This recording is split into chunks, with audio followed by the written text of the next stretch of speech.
Hi friends, पूजा करते समय आंसू निकलना या फिर मेडिटेशन करते समय आंसू निकलना, ध्यान में जब आप बैठे हो, स्पेसिफिकली जो मेरे टेलीपैथिक मैसेजेस के वीडियोस हैं, मेडिटेशंस के वीडियोस हैं, उसमें अगर मैं आप यहाँ कमेंट्स भी देख सकते हो, बहुत सारे कमेंट्स हैं जिसमें लिखा हुआ है कि ये करते करते हम इतना रोने लग गए, बहुत रोना आने लग गया।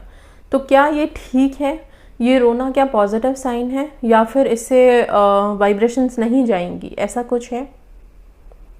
क्योंकि ये चीज़ें हमारे मन में बहुत ज़्यादा रहती हैं जब भी हम पूजा करने बैठते हैं।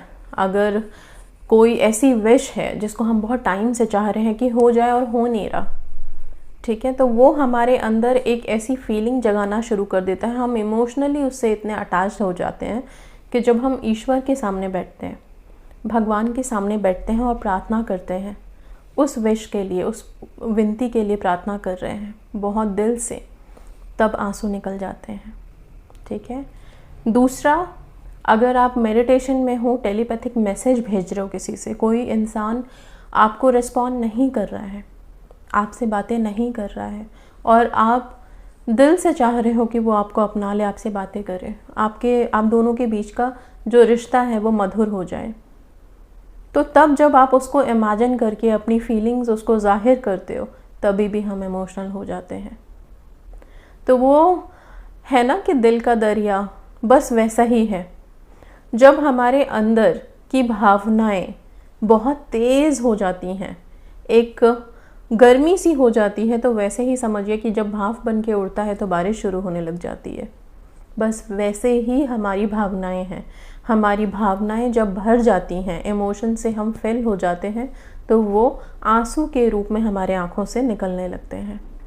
और उनको रोकिए मत। अगर आंसू निकल रहे हैं प्रार्थना के टाइम पे, मेडिटेशन के टाइम पे, टेलीपैथिक मैसेज भेजने के टाइम पे अगर आंसू निकल रहे हैं, उनको बह जाने दीजिए। किसी भी चीज़ को रोकना सही नहीं होता, पानी के बहाव को रोकना सही नहीं होता। और ये जो आंसू हैं, ठीक है, इसको भी कभी अपने अंदर होल्ड करके नहीं रखना चाहिए। आपको रो लेना चाहिए जब इमोशनली ऐसा फील हो रहा है कि बहुत ज़्यादा भर गया, गला भर आया है। कभी कभी हम कहते हैं ना, बिल्कुल गला भर गया, मतलब हम यहाँ तक फिल हो गए, तो उसको निकलने की जगह हमें देनी चाहिए। तो आप जब प्रार्थना कर रहे हैं, जब आप मेडिटेशन कर रहे हैं, उस टाइम पे रोना कोई नेगेटिव साइन नहीं है। ईश्वर के सामने हम अपनी बातें रख सकते हैं, हम अपना दुखड़ा रख सकते हैं, हम अपनी ज़िंदगी की कठिनाइयाँ बोल सकते हैं, क्योंकि हम ये विश्वास करते हैं कि ईश्वर हमें सुन रहे हैं। किसी और इंसान के सामने, किसी आम दुनिया के सामने रोने से अच्छा है कि हम ईश्वर के सामने रोएं। ठीक है। सबसे पहली बात कि बाहरी दुनिया के लोग, आप अगर रोएंगे तो कंसोल ज़रूर करेंगे, लेकिन उनके लिए एक टाइम ऐसा बन जाता है कि हम एंटरटेनमेंट के पात्र भी बन जाते हैं कभी कभी। तो हमारे इमोशंस, हमारा दुख, हमारी फीलिंग्स हमें अगर किसी के सामने जाहिर करना चाहिए तो वो सिर्फ ईश्वर है, सबसे पहली बात। दूसरा, मेडिटेशन में अगर आपके आंसू आ रहे हैं, उसे निकल जाने दीजिए, वो एक पॉजिटिव साइन है। क्योंकि आप जितने इमोशनली कनेक्ट होकर के आप चीज़ों को कर पाए, ध्यान लगा के कर पाए, आप इतने ज़्यादा ध्यान में अटैच हो पाए कि इमोशन से भर गए और वो छलक के बाहर आ गया, वो आपको फिर आंसू निकलने लग गए, आप रोने लग गए, बट वो पॉजिटिव है। आप देखेंगे कि जब आप रो लेंगे ना, दिल खोल के आंसू निकल गए आपके, उसके बाद आपको बहुत हल्का महसूस होगा, बहुत हल्का महसूस करोगे। बस यहाँ के बाद जो चीज़ मैं आप लोगों को बताने जा रही हूँ वो भी ध्यान से सुनिएगा। आंसू निकलना, रोना, ये दोनों चीज़ें यहाँ पे थी पॉजिटिव, क्योंकि हम इमोशन से घिर के अपनी चीज़ें बोल रहे थे। पर कुछ लोग ऐसे होते हैं जो बेवजह भी दिन रात रो रहे हैं, इतना रो रहे हैं, इतना रो रहे हैं, सुबह से शाम तक रो रो के बिता रहे हैं, तकिया गीला सब रो रो के आंसुओं से भिगो दिया है। क्या उनके लिए पॉजिटिव है? नहीं, उनके लिए पॉजिटिव नहीं है। हम भरते हैं, गला हमारा भरता है, हम इमोशन से फेल होते हैं, लेकिन वो आंसू सिर्फ अपने इमोशंस को बाहर निकालने का एक ज़रिया है। बहुत से लोग आंसुओं को ऐसे समझ लेते हैं, इतना उसकी पावर्स को इतना कम आप कर देते हो क्यों? क्योंकि बेवजह आप रोए जा रहे हो। कुछ लोग बेवजह रो रहे होते हैं। एक इशू है कि कॉल नहीं आ रहा है, आप उसके लिए टेक्निक्स करें, यूनिवर्स पे छोड़ दें, भरोसा रखें, ठीक है, आएगा। लेकिन ये मतलब नहीं है कि आप अगर सोचो कि हम सारा दिन सुबह से रात तक रो रहे हैं, ओके, रो रहे हैं, भगवान के सामने जब प्रार्थना करने जा रहे हैं तब रो रहे हैं, और आप सोच रहे हो कि हमारे आंसू कमाल कर देंगे, भगवान का दिल पिघल जाएगा या एनर्जीज हमारे फेवर में आ जाएंगी, तो ये गलत बात है। बार बार बार बार रोने से आप अपनी वाइब्रेशंस कम कर दोगे। उससे होगा क्या कि आपके द्वारा की गई कोई टेलीपैथिक मैसेज हो या फिर कोई मेडिटेशन हो, कहीं भी कुछ हो, कोई प्रेयर ही हो, वो भी काम नहीं करेगी। क्योंकि जब हमारे ऑरा में हमने नेगेटिविटी क्रिएट कर दी है, रो रो के। इसलिए अपने आंसुओं को संभाल के रखना चाहिए। हर पल, हर छोटे छोटे चीज़ों में नहीं आंसू बहाने चाहिए। हिम्मत रखो, हौसला रखो। आंसू बहुत कीमती चीज़ है, हर जगह मत बहाइए। इसको इतना स्ट्रॉन्ग पावर रखिए कि जब ये छलक के बहे तो ऐसा बहे कि एनर्जीज, डिवाइन पावर्स, इस दुनिया में जितनी एनर्जीज घूम रही हैं उन सबके दिल पिघल जाएं और वो सब आपके लिए काम करना शुरू कर दें। पर ये नहीं कि कोई भी विश, कोई भी चीज़ सोच के आप बार बार रोए जा रहे हो, कभी नहीं। आपने देखा होगा, आप अगर कभी कैंसर के हॉस्पिटल जाएंगे जहाँ पे सिर्फ कैंसर पेशेंट्स होते हैं, ओके, वहाँ पे कुछ लोग ऐसे होते हैं जो अपनी बीमारी से ग्रस्त होते हैं तो दुखी रहते हैं, लेकिन बाकी के लोग इतने खुश मिलेंगे क्योंकि उनको पता है हमें खुश रहना है, खुश रहेंगे तो हम ठीक होंगे।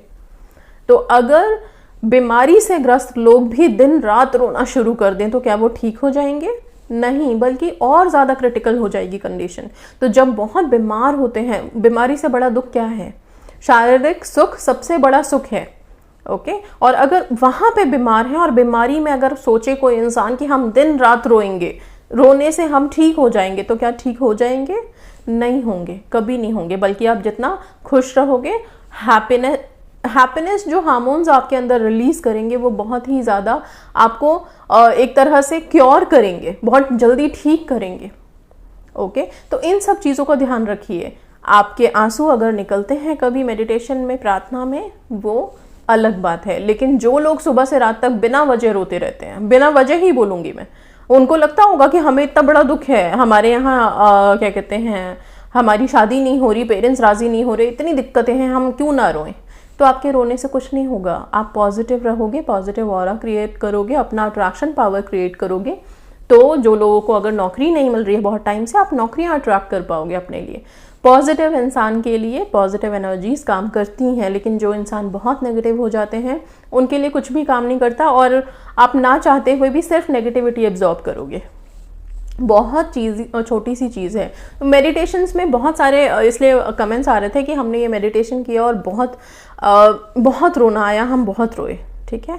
तो इस तरह से बहुत सारे, उन लोगों को मैं यही बताना चाहती हूँ कि ये पॉजिटिव है, इसको पॉजिटिव साइन लीजिए, क्योंकि आप इतने इमोशनली कनेक्टेड थे, आपने अपनी चीज़ें प्रेजेंट की वहाँ पे, उसके बाद जो इमोशंस थे वो बह के निकल गए। तो अभी आप इमोशन फ्री हो, जो हम कहते हैं ना इमोशन को कंट्रोल में रखो, तो कंट्रोल में रखने के लिए आपने उसको आंसुओं के थ्रू निकाल दिया। बस अब रिलैक्स, हल्का फील करो, और हल्का फील होता है, बशर्ते कुछ लोग ऐसे हैं जो चीज़ों को होल्ड करके नहीं रखें। होल्ड मतलब एक ही चीज़ को सोच सोच के बार बार रो रहे हो। क्यों? क्योंकि एक चीज़ ध्यान रखिए, जिस तरह का इमोशन आप क्रिएट करेंगे उसी तरह की चीज़ें आप लाइफ में अट्रैक्ट भी करोगे। अगर आप रात दिन रो रहे हो तो आप ज़िंदगी में दुख ही अट्रैक्ट करोगे। अगर आप खुश हो तो खुशियाँ ही अट्रैक्ट करोगे। बार बार मैंने बोला है, खुशियाँ खुशियों को खींचती हैं, इसलिए कोशिश कीजिए कि ज़्यादा खुश रहें। और आंसू हमारे बहुत बहुत कीमती धरोहर हैं, हर जगह उसे बहाने की ज़रूरत नहीं है। उसे संभाल के रखिए, उसे तब बहाइए जब आपको लगे कि हाँ आप भर चुके हैं, तब रिलीज़ कीजिए। अननेसेसरी उनको वेस्ट मत कीजिए कि उनकी पावर्स कम हो जाए। आप कितना भी रो, किसी को फ़र्क नहीं पड़ता, आम इंसान को फ़र्क नहीं पड़ेगा आपके रोने से। आपने देखा होगा घर में कोई इंसान जो हमेशा बात बात पे रोता है, उसको भी हम कहने लगे तो इसका तो काम ही है दिन भर रोना, इसको रोने ही दो बस, उससे भी फ़र्क नहीं पड़ता। तो ऐसे कभी मत बनिएगा। इसलिए स्ट्रांग रहिए, हैप्पी रहिए, खुश रखिए अपने आप को, जितना खुश रखिए, पॉजिटिव रहिए, लाइफ में पॉजिटिव रहिए, सब कुछ होगा, सब होगा, सारी एनर्जीज काम करेंगी, डिवाइन पावर्स आपके लिए आपको ब्लेस करेंगे। काम करने का मतलब सबकी ब्लेसिंग्स मिलेंगे आपको। ठीक है। So that's all guys. And ये बहुत इंपॉर्टेंट टॉपिक था क्योंकि बहुत सारे लोग लिखते हैं कि पूजा करते वक्त रोने से क्या अच्छा होता है बुरा होता है, तो अभी यहाँ क्लियर कर दिया मैंने। एंड यस, आप लोग पॉजिटिव रहिए, हैप्पी रहिएगा। Thank you so much and God bless.